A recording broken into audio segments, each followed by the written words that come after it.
नमस्कार, मैं हूं सूबेदार कुमार यादव और आप देख रहे हैं YouTube channel the hall news. आइए देखते हैं एक नज़र खबरों पर। औकात से ज़्यादा जमीन खरीदेंगे तो जाना होगा जेल। एक व्यक्ति ज़्यादा से ज़्यादा कितना जमीन खरीद व रख सकता है, सरकार के जाने गाइडलाइन को। निवेश के लिए लोगों को आपने अक्सर देखा होगा कि वो ज़मीन या खरीद लेते हैं। प्रॉपर्टी या लैंड में निवेश आज ही नहीं बल्कि ज़माने से चला आ रहा है।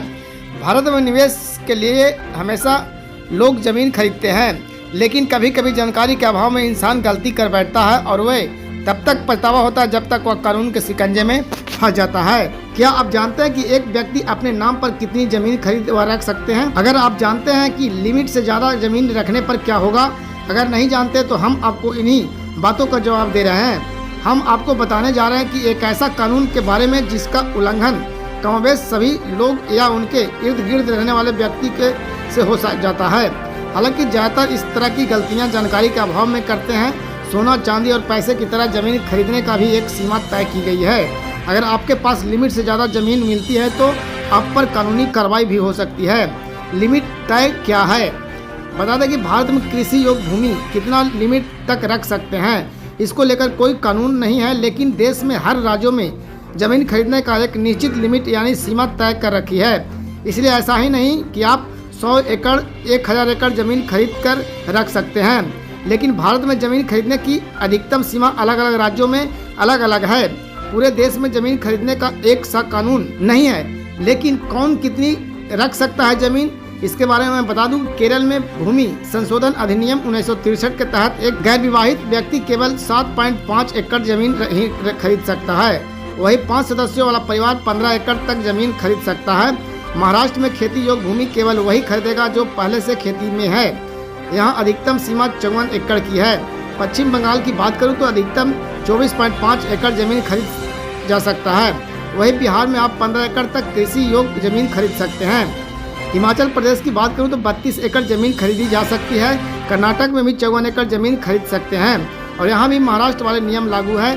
उत्तर प्रदेश में अधिकतम 12.5 एकड़ खेती योग्य ज़मीन एवं व्यक्ति खरीद सकता है। स्थानीय निवासी आदिवासी भूमि लाल डोरा की ज़मीन, कई तरह के ज़मीन सरकार के पास हैं जिस पर राज्य सरकारों को हक दिया गया है। लिमिट से ज़्यादा रखी ज़मीन तो होगी जेल। मैं बता दूं कि औकात से ज़्यादा ज़मीन रखेंगे तो आपको जेल भी जाना पड़ सकता है। अगर आपके पास पड़ोसी मुल्क पाकिस्तान की करे तो यहाँ संपत्ति विरासत कानून में भी ज़मीन रखने का प्रावधान है, लेकिन भारत की तरह हर प्रांत के लिए अलग अलग नियम हैं। यही हाल बांग्लादेश का भी है। बांग्लादेश में भी ज़मीन खरीदने को लेकर कोई कानून नहीं है। तीनों देश में अंग्रेजों के द्वारा पारित कानून अभी भी संशोधित रूप से लागू है। कुल मिलाकर भारत में अगर आप निर्धारित सीमा से ज़्यादा ज़मीन रखते हैं तो जेल भी जाना पड़ सकता है। रिपोर्ट प्रधान संपादक सूबेदार कुमार यादव की। चेरकी रोड ब्लॉक ऑफिस शेर घाटी के निकट संचालित गौतम बुद्धा आवासीय पब्लिक स्कूल कम पैसों में उत्तम शिक्षा और बेहतर आवासीय की दे रही है सुविधा। लड़के एवं लड़कियों के लिए अलग अलग छात्रावास, कंप्यूटर लैब, साइंस लैब और स्मार्ट क्लासेस की व्यवस्था, बच्चों के खेलने के लिए बेहतर सुरक्षित खेल की मैदान, सभी बच्चों के लिए एक्ली टेस्ट, कमजोर बच्चों के लिए एक्स्ट्रा क्लासेस की सुविधा, सांस्कृतिक गतिविधियों के लिए प्रशिक्षित टीचर के अलावा बच्चों के स्वास्थ्य और सुरक्षा का भरपूर ध्यान रखना, अनुभवी चिकित्सकों के द्वारा समय समय पर बच्चों के स्वास्थ्य की जांच करवाना, अनुभवी शिक्षकों के द्वारा पढ़ाई करवाना, बच्चों के घर तक लाने ले जाने के लिए सुरक्षित वाहन की व्यवस्था, बच्चों के अभिभावकों के किसी भी सुंदर और सही सुझाव को हर हाल में पालन करना, समय समय पर बच्चे और उनके अभिभावकों के बीच बैठक कर हर मुद्दे पर बात करना, गरीब व असहाय बच्चों को फ्री में पढ़ाने की व्यवस्था। मैं शेरघाटी शहर में 1998 से विद्यालय चला रहा हूँ छात्रावास के साथ।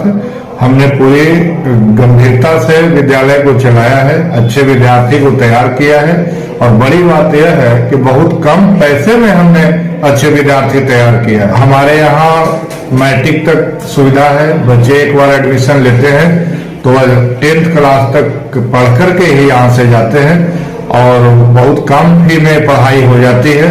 कमजोर बच्चों के लिए हम लोग अलग से समय देते हैं जिसका कोई शुल्क भी नहीं लेते हैं। हम लोग वीकली टेस्ट लेते हैं, उससे निर्धारित करते हैं कि कौन बच्चा में क्या कमी है और उस कमी को दूर करने का प्रयास करते हैं। यहाँ कंप्यूटर की शिक्षा होती है, स्मार्ट क्लास है और हमारे यहाँ कोचिंग की सुविधा है, प्ले ग्राउंड है, छात्रावास लड़कों के लिए भी है, लड़कियों के लिए भी छात्रावास है और छात्रावास में रहने वाले बच्चों के लिए बिल्कुल मशीन से रोटी बनाई जाती है। हमारा मेस जो है वह उसका मशीनीकरण हो चुका है, अधिकांश वस्तुएं मशीन से बनाई जाती है जो मशीन से बनने लायक होती है। मेरा नाम चंद्रशेखर कुमार सिंह है। मैं 1993 में मैथ से MSc किया हूँ। गया कॉलेज का अपने बैच का टॉपर रहा हूँ और मैं 1998 से सिंघाटी शहर में गौतम बुद्धा स्कूल चला रहा हूँ।